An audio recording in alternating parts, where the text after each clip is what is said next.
Once, long ago, so long now, that to those who remember it would seem like a dream, there was a time when people still watched the darkness with fear. People could be prey in those days, both child and strong man alike. When darkness overtook the land, people would hide themselves away from the shadows that walked in the open. Not even the oldest of the elders could remember a time without the Shadowwalkers, though her memories stretched back hundreds of years, as this was the time before people wore away with age. Now, it was policy among the people in those days that all be treated as family, but it was during a time of little food and little water that Anna's parents were taken away by the Shadowwalkers, and it was because of this famine that she was sent out into the wild. On her way out of town, the girl was stopped by a merchant who was on his way in to sell his wares. Aghast that a young child would be left alone in such a dangerous world, the stranger told her of one who might be able to help her. The black cat, he told her, was known as a thief and a trickster, but his heart was compassionate, and such a being might be able to help her. But his home was far, though, at the edges of the sea, so the merchant gave Anna 3 gifts to help her in her journey. The first gift that he gave her was a mirror, the second a pen, and the third a spoon.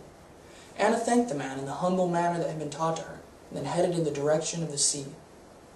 Though she kept walking, even after her legs burned wearily, and her stomach rolled itself into knots, she hadn't yet caught her first glimpse of water on the horizon when darkness fell. As the last sunlight fell beyond the thick line of pines around her, the full moon was already arcing into the sky, and she bathed herself in the safety of its moonlight. When the darkness first began to flicker around her, Anna removed the mirror from her knapsack and angled it into the stream of moonlight, bouncing it into the shadows as she passed them. After a little ways of walking, with the moonlight and the mirror keeping the Shadowwalkers in the darkness, the trees began to crowd the path, and with them the shadows moved in closer. Her eyes danced wildly as she scanned the tree line with her reflection of her mirror, her gaze missing the branch that had fallen across the road. Her mind went into a panic as she went down, crushing the mirror between her and the stony path. As quick as she could, as the shadows crept in around her, forms taking shape, stretching outwards, she tore into the knapsack and grasped her hands around the first thing that she touched. The instant her hand was free of the knapsack, the air itself seemed to explode as fire erupted from the fount of the strange pen that the merchant had given her. The flames bathed the trail in a dancing orange light, pushing back the darkness. Anna knew, though, as all people did in those days, that fire could only keep the Shadowwalkers off for so long, and that even in the warm glow of the bonfire, the shadows could slip up from behind and drag grown men off into the dark. So she hurried on, aware of the hungry writhing in the inky black just beyond the touch of the light. The flame continued to jet from the pen, spewed out as if from the mouth of a dragon. Her heart leapt upwards, as somewhere beyond her, beyond the trees, beyond the dark, she heard the sound of water. She realized that this was just in time, too, for as her feet picked up their pace, the pen's fire started to grow a little weaker. She started to run down the trail, careful, though, to keep an eye on her feet. She heard the sound of water not in front of her now, but beside her. So, holding the fiery pen out in front of her, she steeled herself the best she could and charged into the tree cover. She felt the branches clawing at her, some even taking fire from the pen, but the cold grip of darkness did not manage to reach her. She burst from the tree cover. She almost fell into tears. Panic, fear, and anger pushed over her like a tide.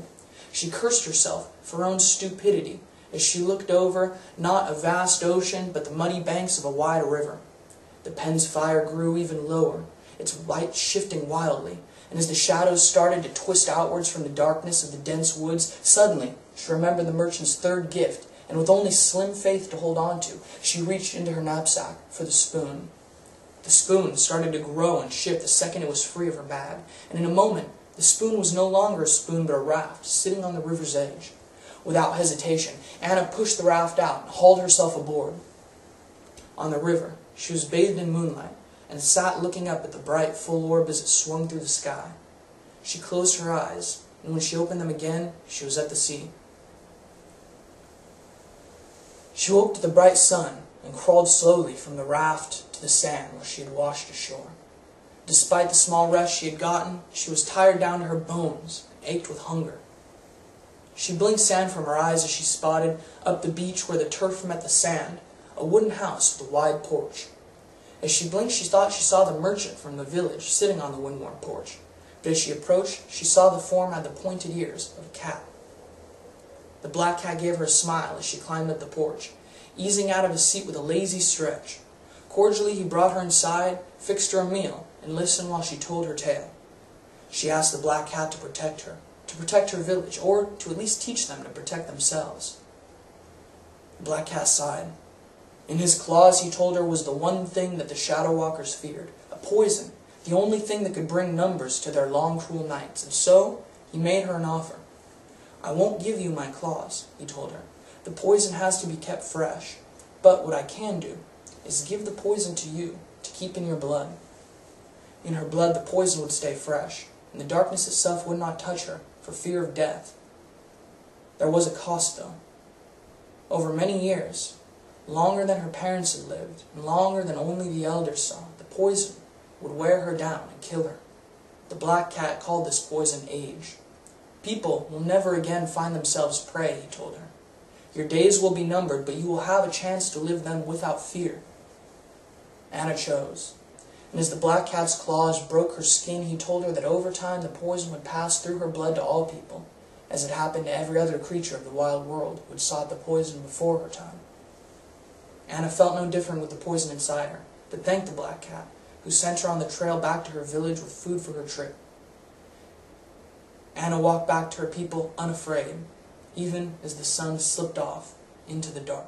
This horrible creep is released under Creative Commons license, attribution non-commercial, no derivative, which means that you can share it or copy it, but you can't change it, and you can't try to make a profit off of it.